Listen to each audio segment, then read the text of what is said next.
Blog Talk Radio.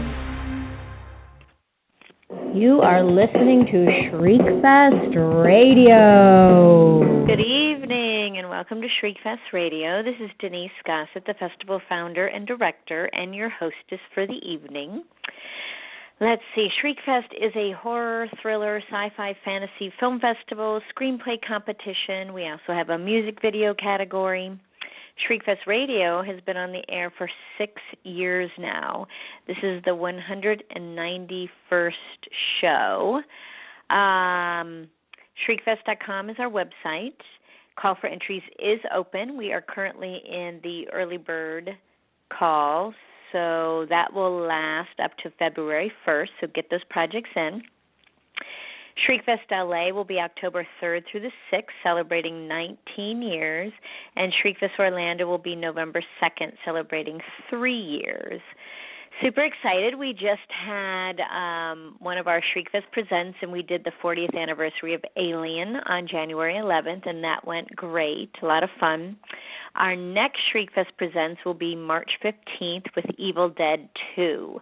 So stay tuned for special guests and giveaways and all that kind of stuff, but lock that in your calendar and get your tickets ready. And that will be at midnight at the New Art. Let's see, any other more announcements? I do not think so. I'm super excited about my guest tonight. He had a short film in Shriekfest 2018 called Conductor.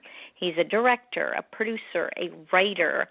His name is Alex Noyer, and let's welcome him to Shriekfest Radio. Hello, Alex. Hi, Denise. Good to hear from you, and thanks for having me. Oh, thank you for being on the show. Now, did I say your name right? Is it Noyer? After living 15 years in England and then 4 years here, I'm used to it as Noyer. In its French version, it's Noyer, but I'm used to Noyer. Noyer. I like that even better. Noyer, Alex Noyer. Well, how are you tonight, Alex Noyer? I am very well, thank you. I'm very well. I've been script writing, so my head is in completely in the realm of where we are in the potential conversation. Yes, I'm happy to hear that you are script writing. Well, we're going to talk about Conductor, and we're going to talk about other things that you have going on. What I want to know is, where did you come up with the idea for Conductor? Because it is pretty unique. And doing Shriekfest for 19 years, I haven't seen anything quite like this. So give me a little bit of how it came about. So in December 2016, we released a documentary called 808, which was about the story of the legendary drum machine, the TR-808, and its sort of legacy and essentially creating the sound of modern hip-hop and so on. Anyway, it was a 5-year journey that involved a hell of a lot of drum machine. And obviously being a bit of a geek and a music geek for that matter, I turned it into an obsession enough to make a movie about it and produce this incredible labor of love over 5 years. But I couldn't leave my obsession with drum machine just there. So one day, while on holiday with my wife and kids and having an absolutely beautiful day, I just had a little light bulb saying, I need to kill somebody with a drum machine. So well, that's it really what came at the vacations most are for. peculiar moment. Yes. Right. you let your mind wander, and all of a sudden you feel like you should make a drum machine much more gruesome than it should be. But I'm glad you liked it, and I'm glad we had it. Yeah, no, it's great because you kind of get into the music and you're not thinking anything of it, and then without giving anything away, when you finally realize what is happening, it's kind of like a shock, and then you realize, you start to question, like, did this person have anything to do with this? Obviously she must have. She's enjoying it. Like, where is this going? And I think that's what's so special about this crazy, creepy Thank you. little film here. So yeah, and I know that other people at Shriekfest were enjoying it as well because I kept hearing people talk about it. So that's always cool when you play at a festival and then have people talking about it. Totally. I mean, this is, it's such a weird journey putting a short in a festival in many ways, because you don't have the same perhaps motivation than you have with a feature. When we had 808 touring, the idea was, really release and plan, creating as much buzz as we can. Whereas with a short, we can arrive with a bit more of an open mind, saying, hey, I kind of made something weird. It's in a weird format, but it won't take too much of your time. How about this? And then you can wait patiently for the answer. And I have to say, having a packed room for the screening in LA was very special, and hearing the whispers behind about what the hell did they just see. I'm sure people are like, oh my God. Well, Shriekfest has become known for its short programs, and so they're always packed. And that my audience is coming to expect things like Conductor, which, it's great that it leaves them kind of going, what did I just watch? And how cool was that? And is there a sequel? And where could this go? All those questions. Is there a sequel? Or is there a feature version? We want more.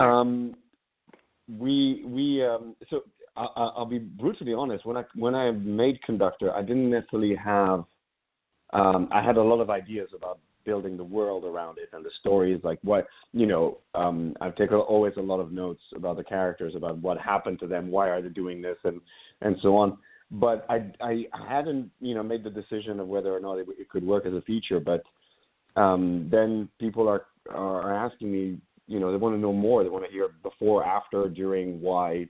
And know more about the characters, and I took that as the kick up the backside that I needed to explore. So right now I'm in a fun exploring phase where I started writing and researching and trying to hopefully do justice to the short in a longer form. So it's a fingers crossed moment. Nice.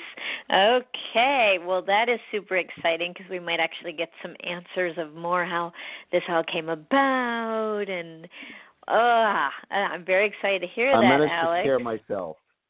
I managed to scare myself. Already in the development. Yeah, I in this other feature I'm working on called Sielu, which I wrote a couple of years ago.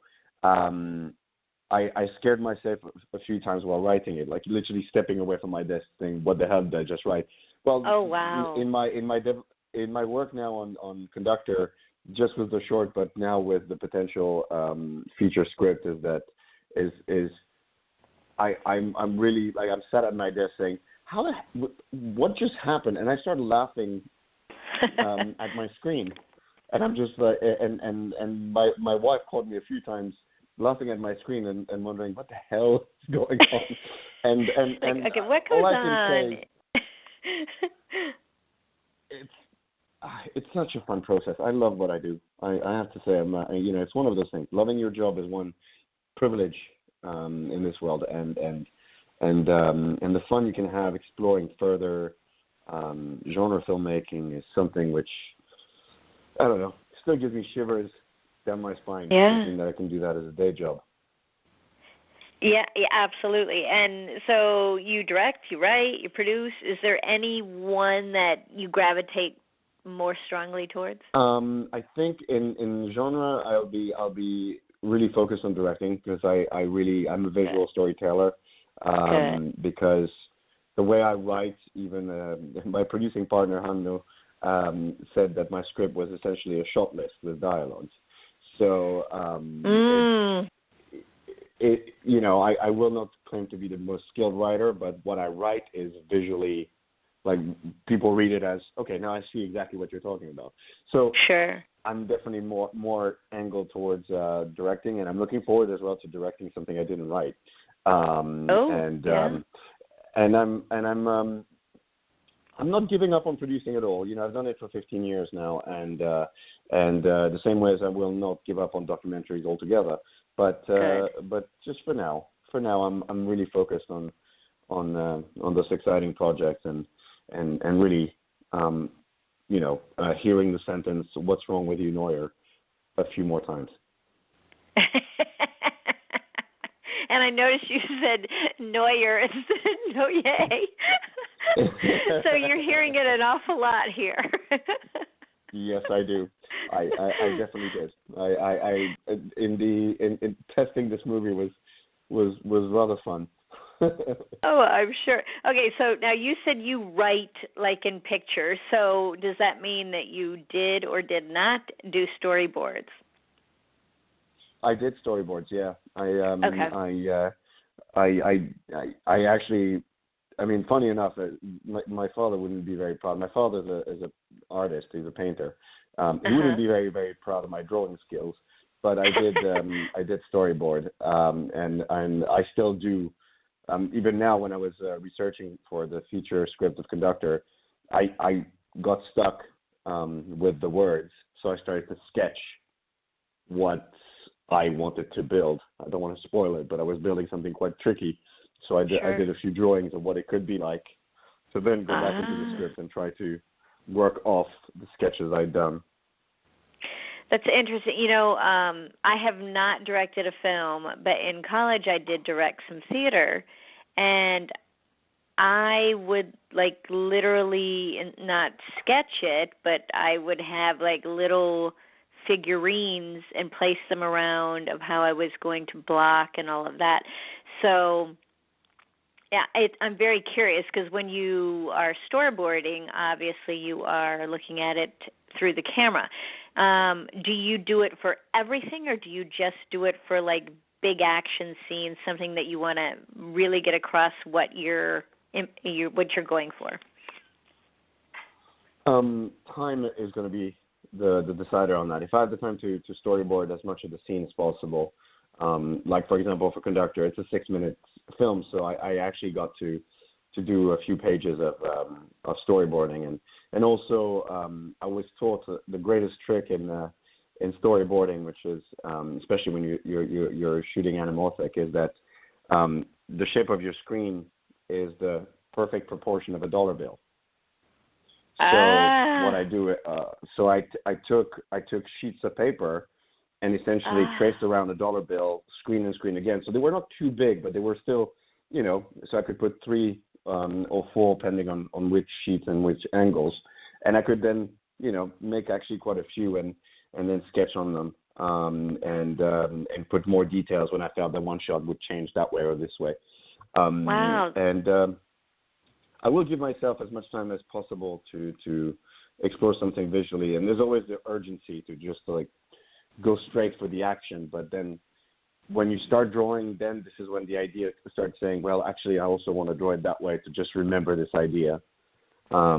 It's quite a chaotic process anyway, as well as at script level, because I keep walking in the streets or being wherever and thinking of something, either visual or anything, and I just immediately jot it down and email it to myself as, okay, this is the idea you had there, blah. And the same way as the other day, I quickly sketched something, took a picture on my iPhone, and emailed it to myself. So yeah, I'm much more detailed than I perhaps should be, but No, that's wonderful.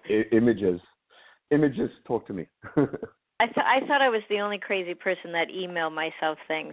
And plus, it gets it out of your head. You're not forced to have to remember it because you just sent it to yourself, and you can think about it later. And it's very helpful. When you realize you forgot something, you're like, I thought about something brilliant the other day, and it's gone. Yes. It's so infuriating. And yes.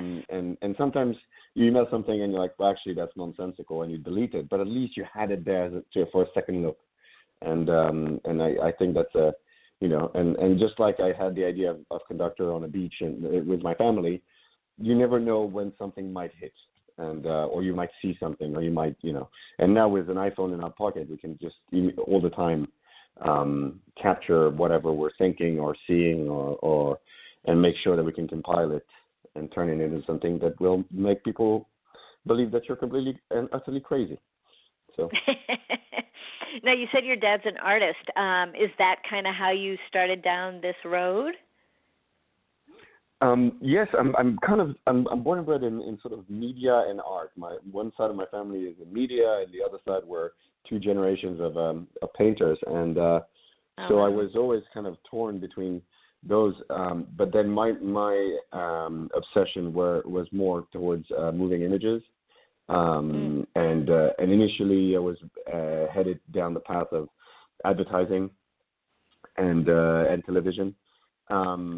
But then after a few years of producing commercials and really not enjoying it, I started to create short form documentaries about the art world, which I knew well because I grew up in it as well. So I interviewed Julian Schnabel for my first one, which was quite an surreal baptism of fire. But at that moment, I really it gave me the bug, and from then it was a few more short forms, then a feature doc, and then another feature doc, and logically, next thing was horror movies. Logically, right? Well, I think it's interesting that you were going down the road of advertising, and I'm guessing that's why you're so good at promoting. Let's see. I reserve judgment on I mean, funny enough is that I actually it's a different journey to promote as a director than to promote as a producer. On 808, I was there banging on everybody's door because I was a producer, so people expected me to do this. But I think, and you and I have briefly touched on it in our email exchanges, that today as a filmmaker, you just have to be 24/7. You have to. There's so much content out there that if you don't tell anyone, nobody will see it. And even the numbers that I achieve are nothing compared to what others can. But it's just about persistence and constantly. We post all the time on our Instagram account or Twitter account and try to put news, try to give updates, show behind the scenes, and create an anticipation. But I don't know. It's also, it's frankly when you're really passionate about a project, it's nice to talk about it. Right. And the thing is, like you said, you have to do it. And I know sometimes when you're talking about your own stuff, it feels like you're bragging or whatever. But you, Alex Noyer or Noyer, are going to be building this fan base, and they are going to want to know about your stuff. They're going to want to see what crazy thing he came up with this time, or not crazy thing that he came up with. And I think that's really cool. So don't ever, anybody out there listening, look at it as bragging. I mean, if you're doing it in a bragging way, of course, but self-promotion is something that has to be done in this industry, no matter what. And I'm really glad that you do it, and I see you doing it, and I've complimented you on it, and I think other people can learn from it. You're going to get farther, much quicker than the guy who doesn't do it. First of all, thank you. That's very kind of you to say. I think it's but the same reason why people should enter their work into festivals, no matter how many times they'll get turned down. It's just right. It's putting anything out there right now is the only way as filmmaker we exist. Not for ourselves, of course. We can always work for ourselves, but to keep doing what we love and to keep doing what we want to do and hopefully have the ambition, fulfill the ambition. We're going to need other people to believe in it, and that's not going to be achieved without putting stuff out there. And that's why, I'm like we got an amazing tour with Conductor, and every time we had a big announcement or a big screening coming, or when we won awards, or when we had reviews, immediately I would post about them, and soon after I would remind people that we were there, and obviously our LA premieres, you might remember, I I banged on about it for a very, very long time because I wanted people to realize this was where the movie was shot. This is where all the whole history. So being in LA was extremely important. Sometimes you wonder, like, am I rambling on? But then if you hear about how the algorithm of all those apps work, you realize that you might post about it 5 times and people might see it once. Exactly. It's or not at all. And you have, sometimes it's strange to I was lucky that because of 808, I got, verified on Twitter and Instagram, and I guess that means that my posts are perhaps some people pay more attention to them. I don't even know if that's true, but the point is, it's a 24/7 job, knowing that we have to be on across several continents and talking to people and trying to find people who will listen. And sometimes it's actually disheartening to put something out there and you have like zero interaction whatsoever, and like, okay. Right. But you still have to do it. And when it's going to really play, is when you are trying to raise money and you're able to say, I have X amount of followers already. People look at that. It's a crazy thing to even think about, but that's what they care about nowadays. So no matter how small, The actors are who. That is one thing which is still, like, the industry is still a little bit tiptoeing towards knowing how to value actors with following. I know that in the feature we're working on Sielu, which is an eco thriller we were supposed to shoot in Finland and we're relocating. It was, one of the conversation was, how to present to our investors that such and such actors might have, an enormous following, and them trying to put a value on it while sales agents are saying we're not putting any value on this. And we're like, it's sometimes it's a hard conversation to be had, but definitely nowadays for all sides of the industry, the social media reach is a key part of the marketing, because frankly it's the cheapest part of the marketing that doesn't become deducted from the accounting as most other sites do, and but at the same time it's you can have a direct immediate sense of whether or not it's staking. So it is fun, and it adds a certain live conversation, I guess, a constant Q&A, hopefully.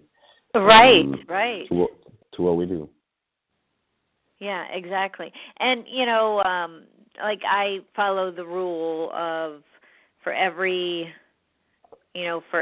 5 things that you might post about yourself, you do several about other people or helping other people promote.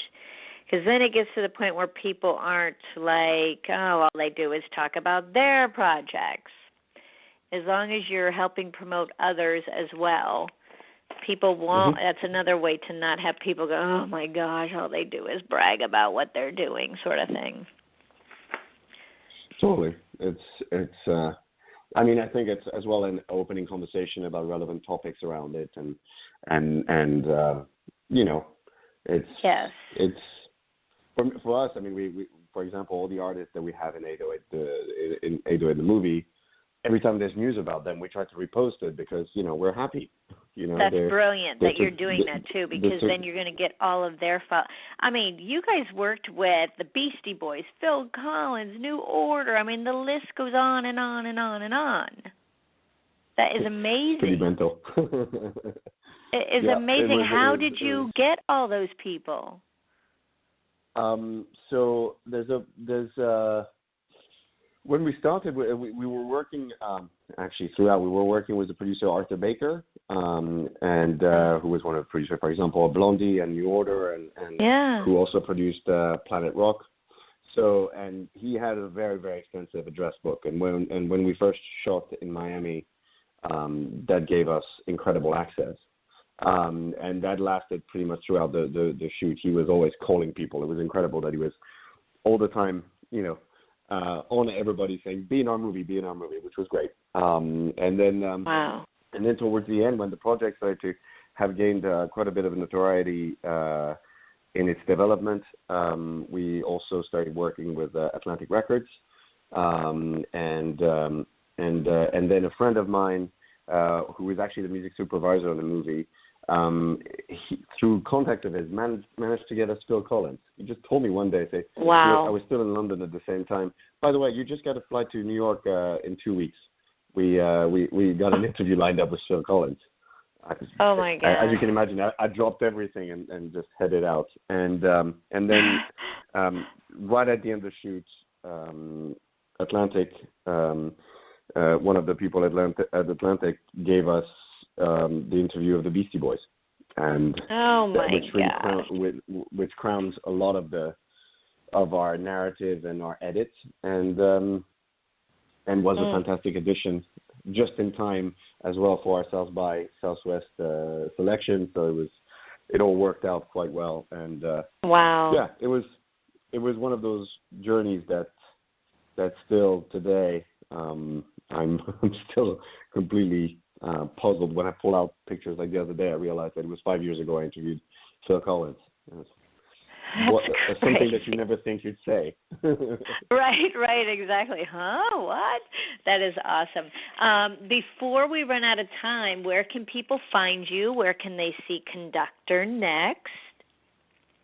So Conductor, we're going to be we're working on a couple of options for the launch, and we're quite excited about it. And so my recommendation is to follow me on Twitter at Alex Noyer, which is ALEXNOYER, and it's the same handle on Instagram, because once it's out, we're going to be making a lot more announcements about what's coming next. In the meantime, if you feel like musically inclined, 808 is out on Prime Video and iTunes and Apple Music. We were the first movie on Apple Music, so it was our big crowning moment. And yeah, just follow us and give us as much support as you can, because we need it. It keeps us going, and it really means a lot, the whole world to us. Excellent. And we have a couple minutes. I really want to hear about this eco-horror feature. How do you say? It's called Sielu. Sielu. Yeah. Sielu is a Finnish word that means, it literally means the soul, but it also means inner being. And Sielu is a story of backpackers who are traveling around the U.S. and visit the Golden Isles of Georgia. And they go on a boat ride, get caught up in an accident, and stranded on an island. And on this island, there's something that grows that changes their personalities and unshackles the inner being that we all have inside, their raw self, if you want, and it turns into a full-on battle royale. Wow. And that's what you're working on now? Yes, we wrote that. I wrote that a couple of years, nearly 3 years ago now. We were supposed to shoot it in Finland, and now we relocated to Georgia.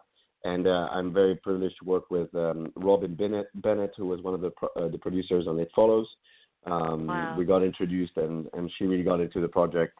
And she's the one, actually, I must give her one big credit, is that at that time I was really seeking my path as a producer on as well in genre film. And she's the one who said, I'm only coming on board if you're directing this, because I have this in it. She said, you'll never find a director that sees what you see, and I love what you see, but I'm only coming on board if you're directing it.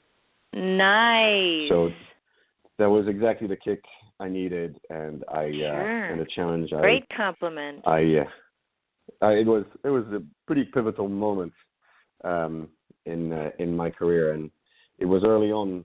It was maybe a year and a half after I had arrived in LA, so it was another big step. Yeah. Well, thank you, Alex, so much for coming on the show. It was really great to hear these stories and catch up with you. And, you know, I'm a fan, so if you need anything blasted out, please send it to @Shriekfest, and I will help spread the word. I appreciate that, Dennis. Thank you so much for having me. and it's just like, Denise, anything I can do for Shriekfest as well, don't hesitate to ask.